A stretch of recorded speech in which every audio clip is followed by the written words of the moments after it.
En la Biblia están colocadas en otro orden, pero ciertamente las dos primeras cartas que él escribió fue primera y segunda de Tesalonicenses. Luego escribió las primera y segunda de Corintios. La primera de Corintios la escribió en el año 57, la primavera de ese año, y la segunda la escribió en el mismo año, a finales, casi en el invierno. O sea que fueron las dos, quizá con 8 meses de distancia fueron escritas esas dos cartas. Y hoy pues vamos a seguir estudiando, y ahí tiene usted su panfleto, que dice que este es el volumen número 9 y el tomo número 3 de esa segunda carta.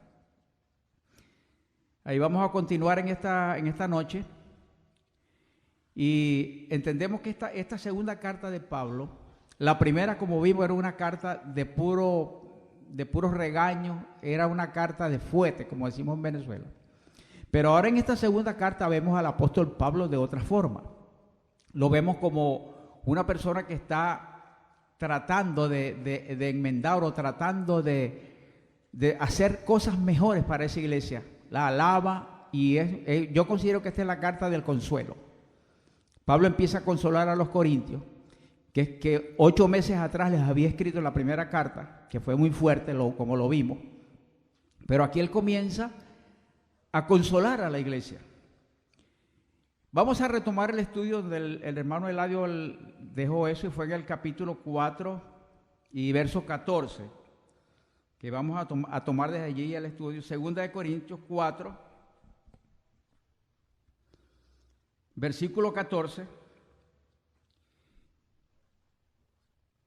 Y empieza el apóstol a hablar, porque en casi todas las epístolas paulinas se habla de la resurrección del Señor. Dice: sabiendo que el que resucitó al Señor Jesús, o sea Dios, a nosotros también, diga también nos resucitará con Jesús. O sea, el mismo que resucitó a Jesús, Dios mismo nos resucitará a nosotros también, y nos presentará juntamente con toda la iglesia de los corintios, que él le dice junto con vosotros, porque recordemos que estas son cartas correctivas que el apóstol escribió a los corintios, unas para corregir, otras para enseñar algunas cosas de doctrina, que las vamos a ver en esta carta que estamos mirando.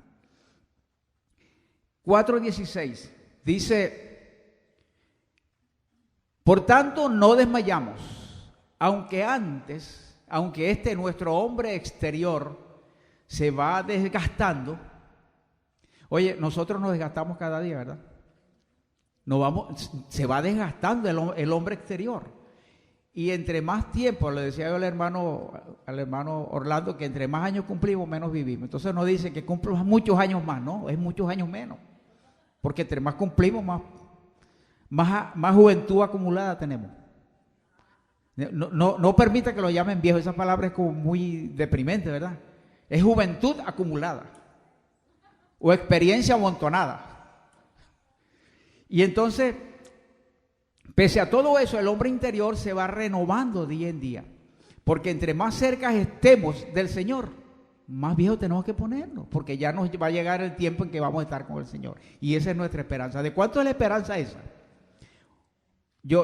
A mí me da pena los hermanos que piensan que Jesús no ha venido todavía, o que ya Jesús vino, que no va a venir, porque como Pablo llama eso en el versículo 17, fíjense que Pablo llama eso, a esos años acumulados, a ese proceso de envejecimiento, lo llama leve tribulación momentánea. ¿Cómo dice el verso? Porque esta leve tribulación momentánea que acaba de decir, produce en nosotros un cada vez más excelente y eterno peso de gloria. ¿Por qué? Porque, como les digo, entre más vivimos, más nos acercamos al Señor. Y mire, el único prerequisito para estar con el Señor es morirnos.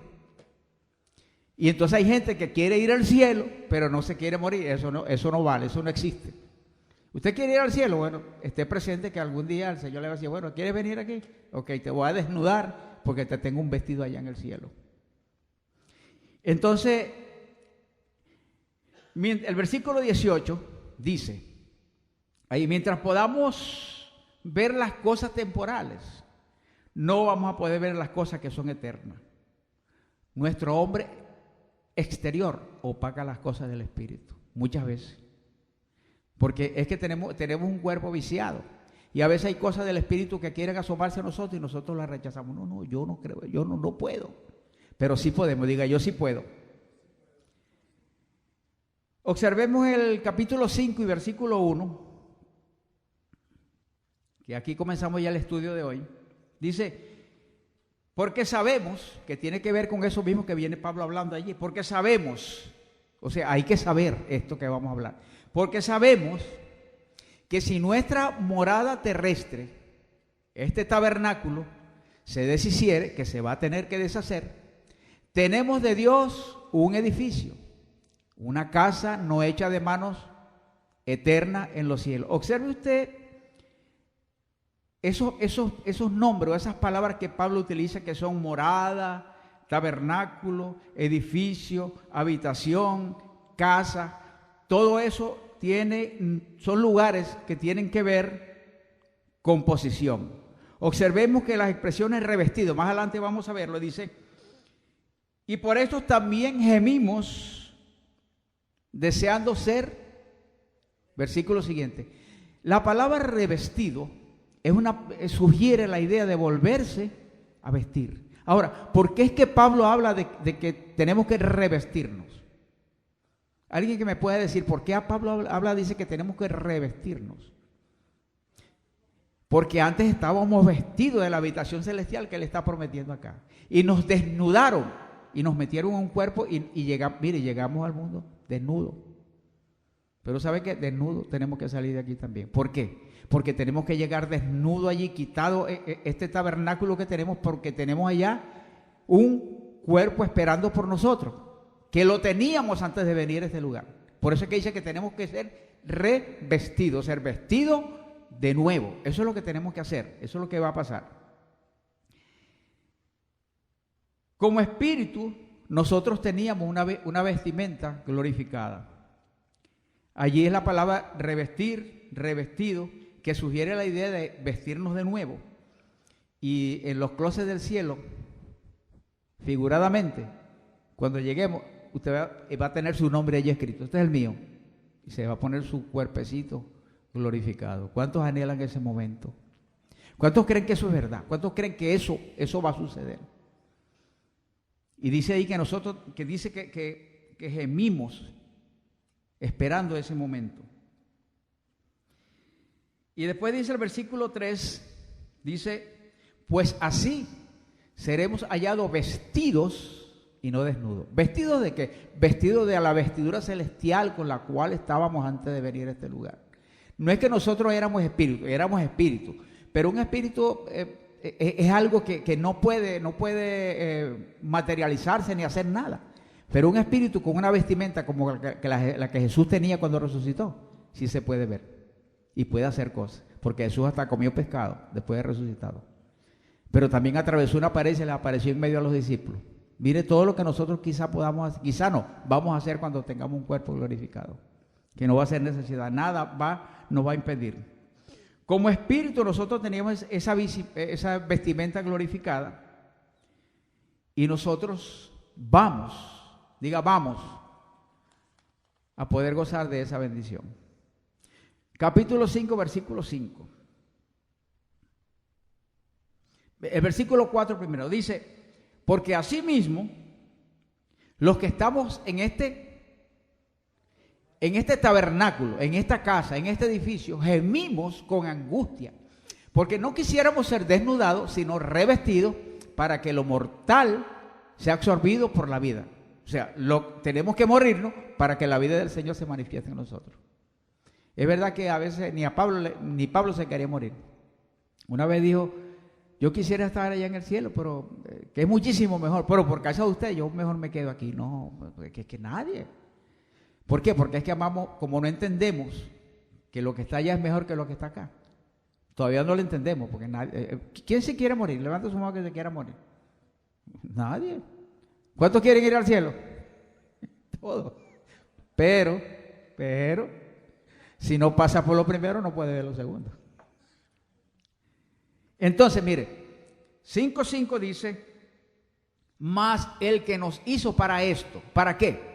Para que seamos revestidos Es Dios mismo quien nos ha dado las arras del Espíritu, nos ha dado la promesa de Él. Y las promesas de Dios son en Él sí y en Él amén. Él no anda divariando en las promesas que hace. Todas las promesas que Él hace son reales. Y nos puso el anillo de compromiso. Estamos comprometidos, Él está comprometido con nosotros en que eso va a suceder, en que cuando nos levantemos de aquí, vamos a estar con Él y vamos a ser revestidos de la habitación celestial que antes teníamos.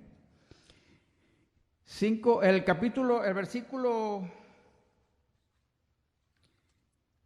versículo 6 dice: así que vivimos confiados siempre y sabiendo que tanto que estamos en el cuerpo, estamos ausentes del Señor. Ausentes no del Señor porque Él está en nuestras vidas, pero ausentes de la vida plena que tenemos allá. Mientras estemos aquí en este carapacho, la vida plena que Dios tiene para nosotros está ausente. No está en nosotros todavía, pero sabemos que el Espíritu de Dios mora en nuestra vida y que Él ha prometido que vamos a hacerlo, que vamos a estar con Él allá. ¿Cuántos creen eso? Versículo 7 dice: pero por fe andamos, no por vista. Nosotros tenemos que aprender lo que es a vivir por fe. Vivir por fe es llamar las cosas que no son como que ya son, no como si fuesen, porque ahí hay una mala traducción. Porque la palabra si fuesen es como, puede ser que sí o puede ser que no. Pero el original dice llamando a las cosas que no son como que ya son. Hay que cambiar ese modo de confesar, ese modo de confesión. Entonces, quiere decir que el apóstol Pablo está mostrándonos aquí un camino más excelente. Y el versículo 8, mire cómo dice: pero confiamos y quisiéramos estar ausentes del cuerpo y presentes en el Señor, porque esto procuramos, y también dice, o ausentes o presentes, serle agradable. Nosotros tenemos que serle agradable a Dios en todo lo que hacemos, en todo lo que pensamos, en todo. Tenemos que serle agradable a Dios. No es eso de que no, yo voy a hacer esto, no importa, bríllate, eso no es nada porque ahí ya estoy completo. Si está completo en el Espíritu. Pero a Dios no le puede fallar porque Dios está en ti y Dios conoce todas las cosas. ¿Cuántos creen eso? ¿Cuántos creen eso? Versículo 10. Porque es necesario, diga, es necesario. Eso es ineludible, es inevitable, es imperativo, es irrevocable, es preciso, es obligatorio que todos nosotros comparezcamos ante el tribunal de Cristo para que cada uno reciba lo que haya hecho mientras estaba en el Espíritu. Fíjese que no es lo que hagamos en el Espíritu, porque en el Espíritu estamos perfectos. Ay, no. Usted no puede hacer nada en el Espíritu. ¿Qué va a hacer? ¿Qué le va a añadir usted al Espíritu de Dios que está en usted? Dígame, ¿qué le va a añadir? Pero es en el cuerpo que está la cosa. No es solamente que somos espirituales, sino qué hacemos con esa bendición que nosotros tenemos de que Dios esté en nosotros. Nos redarguye el Espíritu Santo cuando hacemos algo. Mire, yo le decía el domingo y lo voy a repetir, que es bueno, es agradable que usted se sienta bien mal cuando usted hace algo que no es correcto. Es bueno, hermano, que usted se sienta mal cuando usted, un mal pensamiento, una mala acción, una palabra mal dicha, y usted se sienta mal. ¿Sabe por qué? Porque cuando usted se siente mal por eso, quiere decir que Dios está con usted, Dios le está enseñando y redarguyendo. Pero hay gente que hacen cosas malas. No, eso es cuestiones de la carne. Duerme de ese lado, que no hay problema. Duerme de ese lado, que no te van a voltear para el otro. Porque esa fue una escuela que nos enseñaron. Una escuela que nos enseñaron que no, olvídate eso. Limpia conciencia. Yo te aviso. Porque ahí dice que vamos a presentarnos y vamos a recibir galardones. Queremos aclarar que eso no es para salvación. Estamos salvos. Pero algunos van a ser salvos así como por fuego. Van a entrar por debajo de la cuerda del cielo para poder entrar. Entonces dice, es necesario que todos comparezcamos ante el tribunal de Cristo para que cada uno reciba, y cuando habla de reciba, habla de que te van a entregar algo. Que eso es lo que habla la Biblia de los galardones. No es que te van a poner una coronita y una gorrita de los Marlins ahí, no, eso no es. Es eso, mira. para que cada uno reciba según lo que haya hecho mientras estaba en el cuerpo, sea bueno o sea malo. Vamos a ver un momentico un paralelo que hay en Juan 14, 23. Juan 14, 2 y 3. El libro de Juan, el Evangelio según San Juan, o Juan, el capítulo 14, y versículos 2 y 3. 14, 2. Lo tiene, ¿verdad? Es decir, en la casa de mi Padre muchas moradas hay. Si así no fuera, yo os lo hubiera dicho. Voy pues a preparar lugar para vosotros. Y si me fuere y os preparare el lugar, vendré otra vez y os tomaré a mí mismo para que donde yo estoy, vosotros también estéis. Versículo 23. Respondió Jesús y les dijo: el que me ama, mi palabra guardará, y mi Padre la amará, y vendremos a él y haremos morada con él. Pero es necesario, volvemos al texto, es necesario que cada uno de nosotros, capítulo 5, verso 8, porque es necesario que todos nosotros comparezcamos, acudamos, asistamos a presentarnos delante de Cristo, para que cada uno reciba de acuerdo a lo que haya hecho, no en el área espiritual como dije, ahí estamos completos. Se trata de cosas del mundo que incluyen mientras estaba en el cuerpo, sea bueno o sea malo. Compareceremos ante el tribunal de Cristo no para salvación, pero sí para recibir galardones. Dios es un Dios de toma y dame. En el Evangelio no hay nada gratis. Lo único gratis fue lo que el Señor hizo. Pero lo demás todo hay que pagar un precio. Hay que pagar un precio en esta vida. Qué calladitos están. Qué calladitos. Ustedes creían que eso era sabrosito ahí. Cuando estemos allí, que el Señor empiece a repartir, dice el mismo Pablo, que muchos se retirarán avergonzados. Y cuando el libro de Apocalipsis promete que vamos a reinar aquí en esta vida, vamos a reinar sobre las naciones, ¿usted cree que los que no recibieron galardones van a reinar? Están en el cielo, perfecto, pero no van a reinar. ¿Por qué? Porque no hicieron lo que Dios les dijo que hicieran. Hicieron a veces hacemos lo que a nosotros nos parece, hablamos lo que nosotros queremos y no lo que Dios quiere que hablamos. Por eso es que el Espíritu de Dios que está en nosotros nos anhela celosamente. Y si nosotros fuésemos más comedidos en las cosas, antes de decir las cosas, antes de hablar, antes de actuar, todo saldría mejor. Porque eso es lo que Dios quiere de nosotros. Versículo 11 dice: conociendo pues el temor del Señor, persuadimos, inducimos a los hombres sobre el temor de Dios. Es que tenemos que inducir a los hombres, pero a Dios, ay Padre, escuche bien, a Dios le es manifiesto lo que somos. No está hablando ahí de tu espíritu, Él sabe que en espíritu estás completo y Él está dentro de ti. A Dios le es manifiesto lo que nosotros somos, lo que nosotros decimos, lo que nosotros hablamos, lo que nosotros actuamos, o cómo actuamos nosotros. Y espero también, le dice a los Corintios, espero también que el temor de Dios lo sea a vuestras conciencias. Mire, la conciencia es una de las cosas que más engaña nuestras vidas. Porque la conciencia es lo que yo llamo el basurero del alma. Todo lo tiene ella para que tú decidas. ¿Te parece? ¿Haré bien esto? ¿Haré bien aquello? Y la conciencia, no, hazlo así o hazlo así.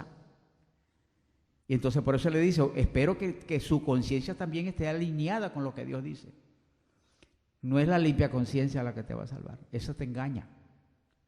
¿Sabes por qué? Porque si Dios dice que algo es malo y tú lo haces y no sientes que es malo, tú tienes no una conciencia limpia, una conciencia cauterizada. Porque la conciencia buena es la que te hace entristecer cuando tú le fallas a Dios. ¿A cuántos les ha pasado eso? Que dicen algo o hacen algo y se les mete una cosa en la cabeza y Señor, pero ¿por qué lo hice, Señor? Y eso es lo que Dios quiere. que cuando tú hagas algo que no está en línea con lo que Dios quiere para tu vida, tú sientas y alégrate en el... Pero pon cuidado también cuando hagas algo y la conciencia ni te diga nada. No, tranquilos, tranquilo, Bobby, que eso no es nada. Ay, Padre, yo no sé por qué yo traje esto para acá, pero bueno, eso es lo que hay. Pero a Dios le es manifiesto, le es notorio, le es visible, es sabido, es evidente lo que somos. Y espero también que el temor de Dios lo sea vuestra conciencia. Todo lo que nosotros hacemos, sea bueno o malo, es la conciencia donde se decide. Mire, la conciencia no es algo del cerebro ni de ningún lado. Eso es algo espiritual. Si la conciencia estuviera en el cerebro, ¿usted cree que ya no hubiera inventado? Oye, vamos a reparar el cerebro al pastor Nerio que está... Y me repararon el cerebro, me repararon la conciencia y punto, y se acabó. Pero eso no está en ningún lado. Eso no está en ninguna parte. Eso está envuelto en las cosas del espíritu, en el alma, en el espíritu, está eso. Y ahí es donde Dios nos redarguye a través de la conciencia. Limpia conciencia, buena conciencia. Fíjese lo que dice Juan, Primera de Juan 3:20, para que usted vea esto. Primera de Juan, capítulo 3, versículo 20. Dice, pues si nuestro corazón, allí la palabra que se usa en el griego es conciencia. Pues si nuestra conciencia no nos reprende, mayor que nuestro corazón es Dios y Él sabe algunas cosas. No hagas nada creyendo que Dios no lo sabe. No hagas nada que pueda entristecer al Espíritu Santo en tu vida. Pero si haces algo que tú sabes que es malo y te entristece y te da congoja y te dan ganas de llorar, dile gracias, Señor, porque me estás redarguyendo y me estás enseñando la verdad. Pero ten cuidado con eso de que no hacerle caso a las cosas malas que hace o lo que habla. Peligroso. Salvo, perfecto, sí, estamos salvos. Eso no estamos hablando de eso. Pero estamos hablando del bienestar que nosotros queremos vivir aquí en esta vida sin sobresaltos, sin problemas. Y mire, cuando uno dice, por ejemplo, cualquier cosa, a veces metemos las dos patas inconscientemente. No tenemos la conciencia que las metimos, pero a veces metemos las cuatro conscientemente. Entonces, cuando la conciencia nos redarguye, la cosa se pone buena o se pone mala. Porque si te redarguye y no actúas sobre eso, también la cosa es mala. No, y empiezas a buscar textos, pero aquí mira lo que pasó aquí, mira, aquí dice esto. Y entonces no, fíjate, no es malo. Pero allí dice que si nuestra conciencia nos reprende, mayor que nuestro corazón es Dios y Él sabe todas las cosas.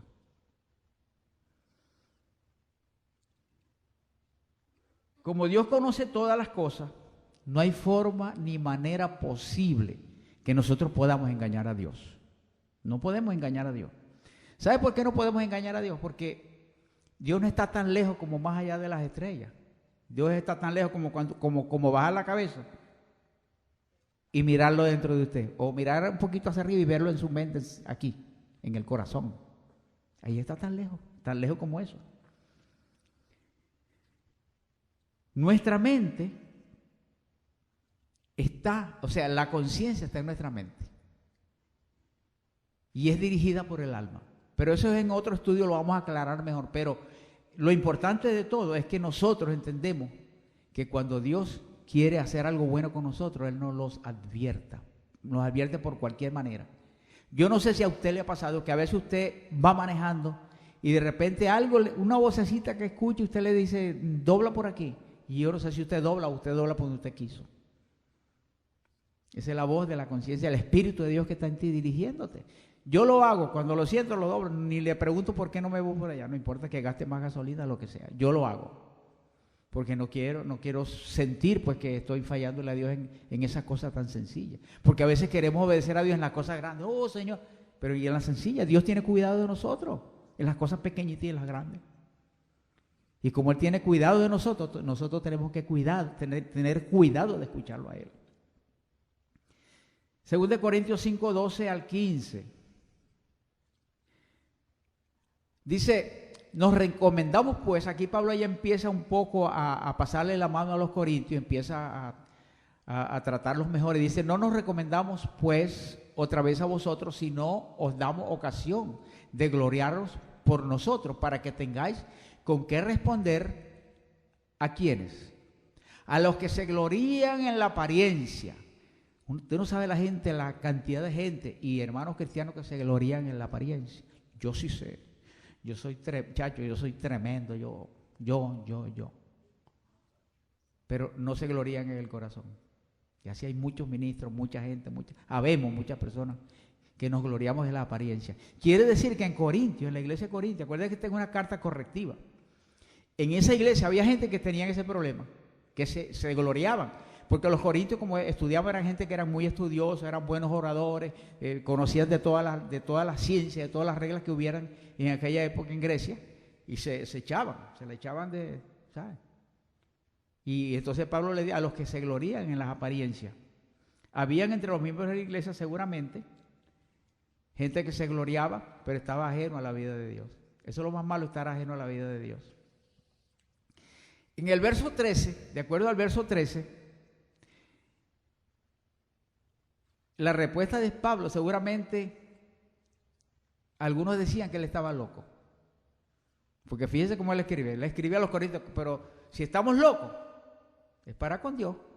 Y si somos cuerdos, es para con vosotros. Todos esos insultos los cogió Pablo. Por eso le está diciendo, si ustedes me dicen que estoy loco, está bien, estoy loco para Dios. Oye, y de locos están llenas las iglesias. Este es un manicomio de locos, pero de locos de verdad. Locos por Cristo, locos por la palabra. Miren lo que le pasó a Pablo en el libro de los Hechos, capítulo 26 y verso 24. Hechos 26, 24. ¿Qué le pasó a esto que estoy diciendo? Cuando él estaba hablando con fe, dale un texto más atrás, María, por favor, el 23. Dice que él estaba explicando al rey Festo, a Agripa, le estaba explicando que Cristo había de padecer y ser el primero de la resurrección de los muertos para anunciar la luz al pueblo y a los gentiles. Y el versículo 24, diciendo él, o sea, Pablo, estas cosas en su defensa, Festo, que era el que estaba hablando con él del militar, le dice a gran voz, dijo, estás loco, Pablo, las muchas letras te vuelven loco. O sea, Pablo no era fácil, lo llamaban loco cada rato. ¿A cuántos de nosotros no nos llaman locos? Cada rato, cada vez que uno habla de estos disparates que hablamos aquí, la gente cree que estamos locos. Lo que hablamos aquí, para la gente, pues son disparates.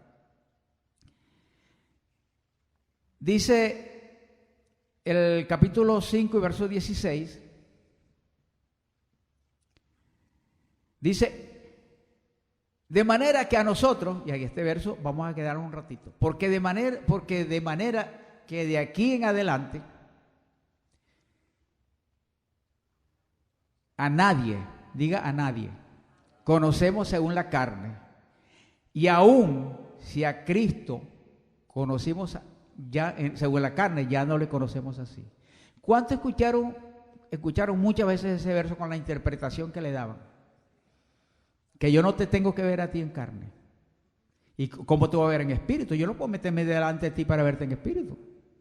Porque dice el apóstol Pablo que el que conoce las cosas que Dios es el que conoce las cosas del espíritu del hombre que está en el hombre. Yo no puedo conocerte a ti por espíritu. Entonces este texto ha sido muy mal interpretado, demasiado mal.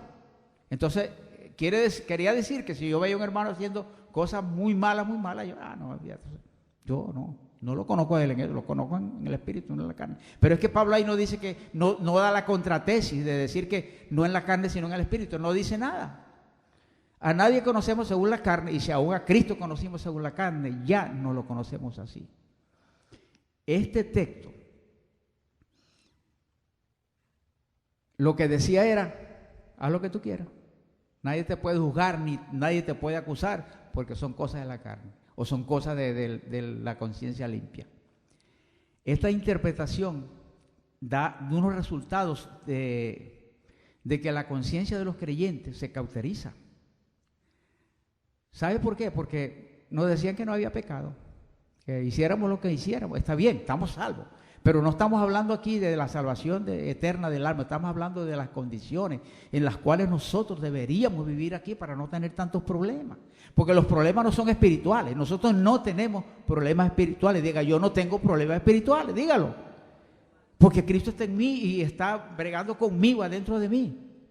Pero Dios quiere que vivamos quieta y reposadamente en esta vida. Entonces, fíjese. El detalle más importante de ese verso es que Pablo no dice que si no lo conocimos según la carne, lo conocimos según el Espíritu. Pablo no habla nada de eso. Siempre que hemos estudiado la ley de Moisés, hemos llegado a la conclusión, y hay muchos textos que lo dicen, que la ley de Moisés fue hecha para la carne, no para el Espíritu. Esta es la clave para interpretar este versículo.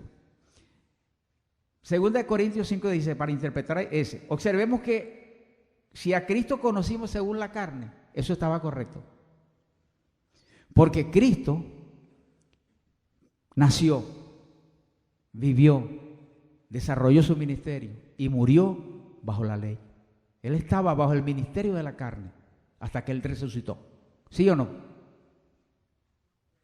Vuelvo a repetir. Voy a dar un rewind. Cristo nació, creció, vivió, murió y resucitó bajo la ley. Todavía la ley de Moisés estaba en pie. Todavía el diablo estaba suelto. Por eso es que tenía que echar fuera demonios, porque el diablo estaba suelto. Y entonces él sí estaba bajo ese régimen de la carne, porque todavía él no había resucitado para decir, consumado es, se acabó la ley. Entonces, fíjese, si a Cristo conocimos según la carne porque nació en ese ministerio, pero como resucitó, como Él resucitó y ascendió a los cielos, Pablo dice con toda propiedad, ya no lo conocemos según la carne, porque ya no está en la carne, ya él pasó eso de la ley, de la ley de Moisés, que era la ley para la carne, ya Él no está ahí en ese aspecto, Él ahora resucitó y ya no lo conocemos así. Y escuche bien esto, que muchos han dicho que Pablo no conoció a Cristo, que no conoció a Jesús. Y observe ahí lo que él dice. Si aún a Cristo, ¿qué dice ahí? Él no está diciendo si aún a Cristo conocieron, se está incluyendo él. Conocimos, yo conocí a Jesús. Que no intimaron, que no hablaron, que no se reunieron nunca. Debe ser así porque Pablo era un fariseo que perseguía a la iglesia y quería matar a los mejores de Jesús y mató a Esteban, o sea, consistió en la muerte de Esteban. Pero no era que él no lo conocía, porque ha habido mucha gente que no, si él no conoció Pablo no conoció a Jesús y era contemporáneo. Pablo probablemente tenía la misma edad que tenía Jesús cuando él empezó a perseguir la iglesia, porque la Biblia habla del joven Saulo. Y dentro del pensamiento hebreo, dentro del pensamiento judío mesiánico, dentro del pensamiento cristiano de los judíos, un joven empieza a recibir ese nombre cuando ya tiene 30 años o más. Segundo detalle, Pablo era miembro del Sanedrín, de los 70. Por eso es que le dieron carta para que él fuera a ejecutar esa orden. Y una de las reglas, que son todavía reglas de los judíos, que para ser miembro del Sanedrín tiene que tener mínimo 30 años y estar casado. Por eso Pablo dice, quisiera que se quedaran como yo. Pablo era viudo. Quédense como yo, que yo no tengo mujer. Entonces fíjese, Pablo allí lo que está diciendo, mira, si a Cristo conocimos, yo lo conocí también, diría él, porque dice lo conocimos. Según la carne ya no lo conocemos así. Y eso es lo que tiene que ver en ese versículo, tiene que ver con las cosas del aire, no tiene nada que ver con eso que enseñaron, diciendo que es para que haz lo que tú quieras, que eso es en carne. En la dispensación de la gracia, nadie está en carne en referencia con la ley de Moisés. No de Moisés el de allá, no Moisés aquel. Vuelvo a repetir. Nadie está en la carne en referencia con la ley de Moisés porque fue abolida. Es algo posicional por la causa de que Cristo la consumó en el Calvario. En ese aspecto es que a nadie conocemos según la carne. En ese aspecto. pero no es que yo no te conozco según la carne y que te vea haciendo cosas. No, no, mira, yo no te conozco en carne, no. Me estoy entendiendo, más o menos están entendiendo el contexto de este verso, ¿no? Que no es lo que siempre se ha dicho, que lo han convertido como en una licencia, ¿sabes? Una licencia, ¿no? Para manejar, una licencia para pecar. No, aquí está, dice esto. Esto es lo que dice, que nadie me puede condenar, que nadie me puede acusar.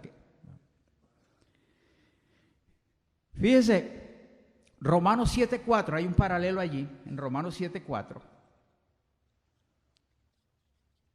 Qué bueno que podemos hablar de estas cosas, hermano.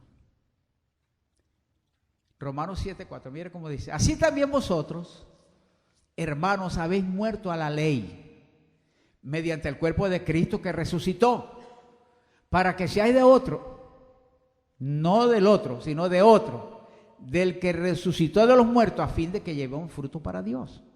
La idea que nosotros tenemos en nuestras vidas es llevar con nuestras actitudes, con nuestro comportamiento aquí, que el mundo vea a nosotros, vea a Cristo en nosotros. Por eso es que Jesús dijo: por sus frutos los conoceréis. No es por su espíritu. Yo no puedo conocerte ni verte a ti en espíritu, no puedo. Yo sé lo que hay en ti, porque la Biblia dice que Cristo está contigo, está sentado en lugares celestiales, eso lo sé. Pero no puedo conocer el trato que el Espíritu tiene contigo dentro de ti. Pero sí puedo ver visiblemente si está dando fruto. Y hay que dar buenos frutos. Porque dice que árbol malo no puede dar buenos frutos. Y el árbol bueno da buenos frutos. Yo no puedo ir al patio de mi casa a tratar de coger mango de una mata de coco que tengo allá. Tiene que ser un buen árbol de mango que tenga mango. Yo soy manguero. Sí, me gustan los mangos. Pero fíjense qué interesante está esto, hermano. Yo no sé si usted está captando esto, como yo estuve bregando con esto como 3 días en este verso solamente. Y conversé con el hermano Carlos un rato y Carlos quedó. Porque es verdad, porque es que a nosotros, no sé si hasta hoy usted pensaba que eso era así. ¿Cuántos pensaban hasta hoy que era como nos habían dicho? No, yo no te conozco según la carne. Olvídate, sigue ahí, olvídate. Un hermano una vez me decía, le estaba enseñando estas cosas, y me dice él: hermano, ¿quiere decir que yo soy un bendecido? Sí, eres un bendecido. Pero yo puedo robar un banco. Seguro que puedes robarlo, hermano. Búscate una K-47, te pones unos lentes y vas al banco y atracas el banco. Y te agarra la policía y te meten en la cárcel y tú sigues siendo un bendecido tras las rejas. Pero bendecido. Porque es lo que hagamos, no es lo que somos, eso no hay nadie que nos pueda quitar esa bendición. Pero por eso que Pablo dice que persuadimos a los hombres, si sabemos que tenemos esa bendición en nosotros, vamos a exteriorizarla. No es difícil, no es difícil. Jesús dijo: todo es fácil, mi carga es fácil, echad vuestra carga sobre mí. ¿Sabe qué es lindo? Cuando usted puede echar las cargas suyas y olvidarse de ellas. No es como una persona que venía, ya le hemos hablado varias veces aquí, una anécdota, que un señor estaba, un campesino con un saco de yuca parado en una carretera así, y pasa una pick-up y le dice: señor, lo llevo, ¿para dónde va? Voy para el pueblo, súbase atrás pues. Y se sube en la camioneta y se agarró y siguió con el saco encima. Así somos nosotros a veces: señor, mira mi carga, y la amarramos para que no se nos quite. Hay que aprender a dejar las cargas sobre el Señor. Ligera es mi carga, dijo el Señor. Aprended de mí, que soy manso y humilde de corazón. Tantas características que si usted las estudia, hermano, y las aplicamos en nuestra vida, después usted va a ver que de verdad Dios es bueno. Dios es bueno, porque Dios se mete en todo en nuestras vidas. Nosotros somos los que nunca dejamos que Dios se meta con nosotros. A veces hacemos las cosas a lo loco. Y Dios es tan bueno que después nos consuela, nos pasa la mano, nos echa machaga en la frente. ¿Sabe qué es la machaga, no? Cuando los ovejeros iban a cuidar las ovejas, ellos de la misma oveja que mataban para comer, sacaban una grasa y la hacían en un pote y se la echaban. Y el pastor conocía a las ovejas, que eran peleoneras, que peleaban mucho. Y si se pegaban de frente, se moría una de las dos, se morían.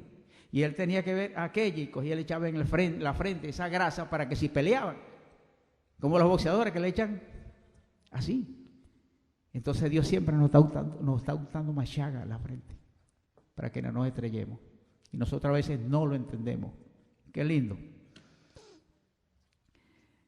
Capítulo Romanos 7, 24, ya lo vimos, 7, 4, ya lo vimos, ¿verdad? 2 Corintios 5, 17.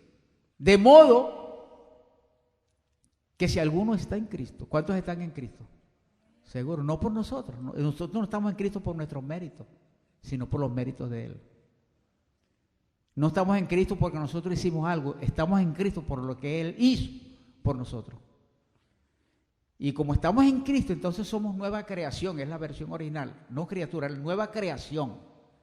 Y las cosas viejas pasaron o deben haber pasado, aunque no han pasado, he aquí todas son hechas nuevas. ¿Por qué todas son hechas nuevas? Porque si nosotros entendemos que debemos progresar aún en eso, en nuestra forma de vivir, entonces las cosas van a ser hechas nuevas. Mientras andemos patinando en el mismo círculo, nada va a cambiar en nosotros. Somos salvos, perfecto, no hay problema, salvos, nadie nos va a arrebatar de la mano del Señor. Pero en cuanto a esta vida, nosotros tenemos que también ser triunfadores. ¿Cuántos quieren ser triunfadores? Dios también quiere que lo seas. No te conformes, no te conformes. Tienes un Dios tan grande, tan bueno, tan poderoso, que te ama, que te cuida, que te ayuda, que te advierte. Y aún así, nosotros a veces no queremos crecer. Y todo esto, el versículo 18, todo esto proviene de Dios. El que seamos nuevas criaturas, el que estemos bendecidos con toda bendición, el que no nos falte nada, todo eso proviene de Dios, que nos reconcilió, o sea, nos trajo al concilio nuevamente que perdimos en Dios por causa de Adán. Nos reconcilió consigo mismo por Cristo. Y ahora aquí viene una de las cosas que Dios quiere que nosotros hagamos. Y nos dio, dígame, dio el ministerio de la reconciliación. Mire, es el único ministerio que no aparece en el capítulo 4 de Efesios, cuando Él dio los ministerios. Este ministerio no es un ministerio personal para uno, para dos, para tres pastores en una iglesia. Este es un ministerio especial para toda la iglesia. Porque dice nos, no dice le dio, no dice nos dio. Nos dio el ministerio de la reconciliación. Ese ministerio es tuyo. Ahora la pregunta es, ¿qué estás haciendo tú con ese ministerio? Acuérdate que venimos hablando de los galardones. Lo que haya hecho mientras estuvo en el cuerpo, sea bueno o sea malo. Nos dio el ministerio de la reconciliación. ¿Y qué más dice? Nos dio el ministerio de la reconciliación, el siguiente verso, y todo esto proviene, no, el otro, 19, y nos dio también el mensaje. Mire qué lindo, nos dice que nos hace ministro, y nos da el mensaje, nos da el ministerio de la reconciliación, y nos dice qué es lo que tenemos que predicar en ese ministerio, que Dios estaba en Cristo, reconciliando consigo al mundo, no tomándole en cuenta a los hombres sus pecados. Segundo, y nos encargó a nosotros los pastores. Mire qué encargo tan tremendo. Y nos encargó a nosotros la palabra de la reconciliación. Por cuanto Él nos encargó esa palabra de la reconciliación y nos hizo ministros de un nuevo pacto, nos hizo ministros de la reconciliación. Es por eso que el siguiente versículo, el 20, dice, así que por eso es que somos embajadores en el nombre de Cristo. ¿Qué es un embajador? Hablando en términos naturales aquí de la tierra. Un embajador es alguien que representa al país. Y ese embajador habla en una asamblea en otro país. Es como si el mismo país, como si el presidente de aquel país estuviera hablando. Y fíjese, nosotros somos embajadores en nombre no de cualquier presidente aquí en la tierra. Yo quiero que usted se ubique bien en la posición que nosotros tenemos en Cristo. Somos embajadores en nombre de Cristo. Fíjese lo que dice. Como si el presidente hablara por nosotros. No, como si Dios mismo rogase por nosotros. Y esta es la otra palabra que hay que entregar. Os rogamos en nombre de Cristo. Y aquí está la palabra. Reconcíliense con Dios. Es una palabra sencilla. Una palabra que no tiene nada de difícil hablarle a la gente. Pero está en nosotros. Ya Dios nos dijo, tenemos un ministerio. ¿Usted quiere que esta iglesia crezca? Eres ese ministerio. Usted no tiene que ir a un instituto ni nada para saber que ese es un ministerio que usted lo puede desarrollar. Háblele a su vecino, háblele a su compañero de trabajo, entréguele un tratadito, una tarjetita. Yo a veces quiero salir a entregar unos CD que vamos a grabar con 5 minutos de mensaje y pararme allá en el mall de la 103 a repartir. Y quisiera ver si alguno de los hermanos que están aquí algún día quiere estar conmigo allá una horita y repartimos esos CD. Y de 100 que se repartan, yo sé que por lo menos el 20% se captan y van a venir. Ese es el ministerio de la reconciliación, que no es difícil. Decirle a la gente, reconcíliate con Dios. Este ha sido el mensaje de esta noche, este ha sido el estudio de esta noche. Espero pues que las reflexiones que hemos escuchado en esta noche pues sean de bendición en su vida y que puedan, de verdad, decirle, Señor, aquí estoy yo, heme aquí, envíame a mí. Bendecido con toda bendición.